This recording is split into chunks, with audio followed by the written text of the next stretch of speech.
जय श्री कृष्णा, जय श्री राम, जय श्री राधे राधे, जय श्री महाकाल। इस प्रवचन में आपको श्रवण कराएंगे महाराज पृथु के 100 अश्वमेध यज्ञ। मैत्री जी कहते हैं, विदुर जी महाराज मनु के ब्रह्मावर्त क्षेत्र में जहां सरस्वती नदी पूर्वमुखी होकर बहती है, राजा पृथु ने 100 अश्वमेध यज्ञों की दीक्षा ली।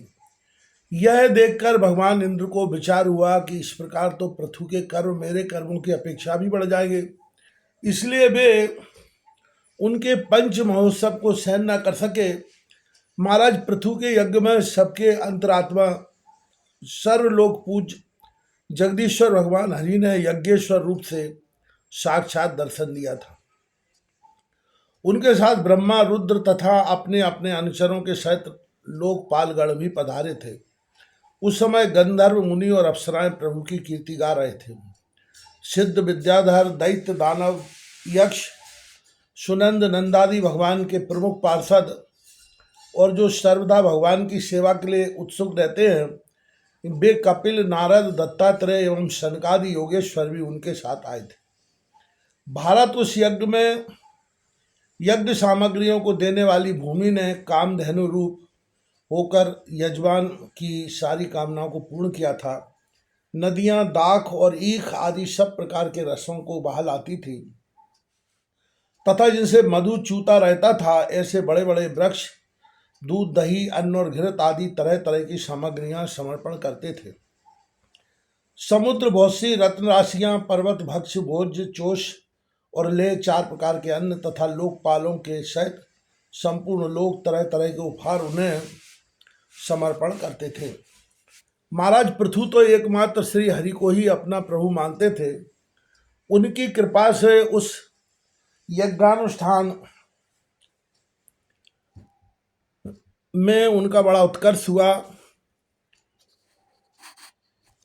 किंतु यह बात देवराज इंद्र को सहन न हुई और उन्होंने उसमें विघ्न डालने की भी चेष्टा की। जिस समय महायज्ञ पृथु अंतिम यज्ञ द्वारा भगवान यज्ञपति की आराधना कर रहे थे, इंद्र ने ईर्षावश गुप्त रूप से उनके यज्ञ का गुड़ा हर लिया। इंद्र ने अपनी रक्षा के लिए कवच रूप से पाखंड वेश धारण कर लिया था, जो अधर्म में धर्म का भ्रम उत्पन्न करने वाला है, जिसका आश्रय लेकर पापी पुरुष भी धर्मात्मा सा जान पड़ता है। इस वेश में वे घोड़े को लिए बड़ी शीघ्रता से आकाश मार्ग से जा रहे थे कि उन पर भगवान अग्नि की दृष्टि पड़ गई। उनके कहने से भगवान महाराज पृथु का महारथी पुत्र इंद्र को मारने के लिए उनके पीछे दौड़ा और बड़े क्रोध से बोला, अरे खड़ा रहे, खड़ा रहे। इंद्र सिर पर जटाजूट और शरीर में भस्म धारण किए हुए थे। उनका ऐसा वेश देखकर पृथु कुमार ने उन्हें मूर्तिमान धर्म समझा, इसलिए उन पर बाण नहीं छोड़ा। जब वह इंद्र पर बाण किए बिना ही लौट आया, तब महर्षि अत्रि ने पुनः उसे इंद्र को मारने के लिए आज्ञा दी। बस इस देवता धम इंद्र ने तुम्हारे यज्ञ में विघ्न डाला है, तुम इसे मार डालो।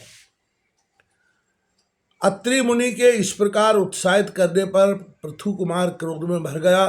इंद्र बड़ी तेजी से आकाश में जा रहे थे। उनके पीछे वह इस प्रकार दौड़ा जैसे रावण के पीछे जटायु।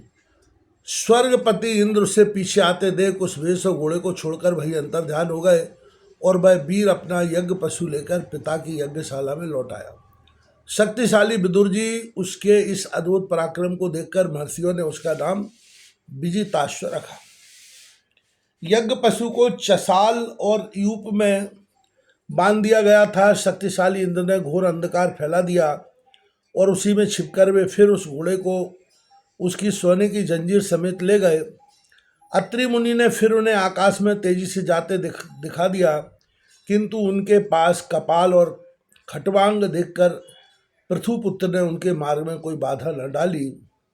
तब अत्रि ने राजकुमार को फिर उकसाया और उसने गुस्से में भरकर इंद्र को लक्ष्य बनाकर अपना बाण चढ़ाया।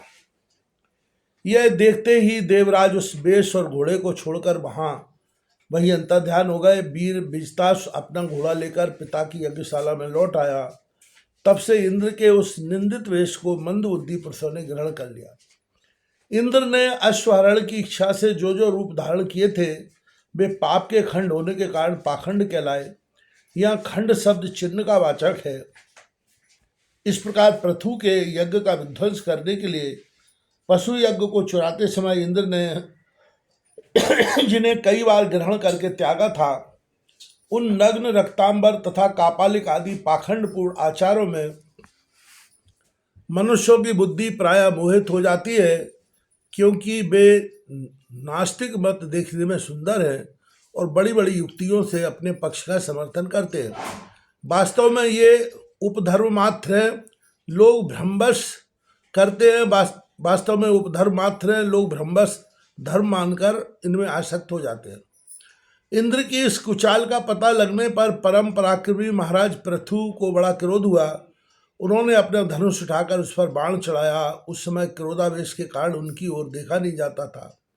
जब ऋतुजों ने देखा कि असह्य पराक्रमी महाराज पृथु इंद्र का वध करने को तैयार है, तब उन्हें रोकते हुए कहा, राजन, आप तो बड़े बुद्धिमान हैं।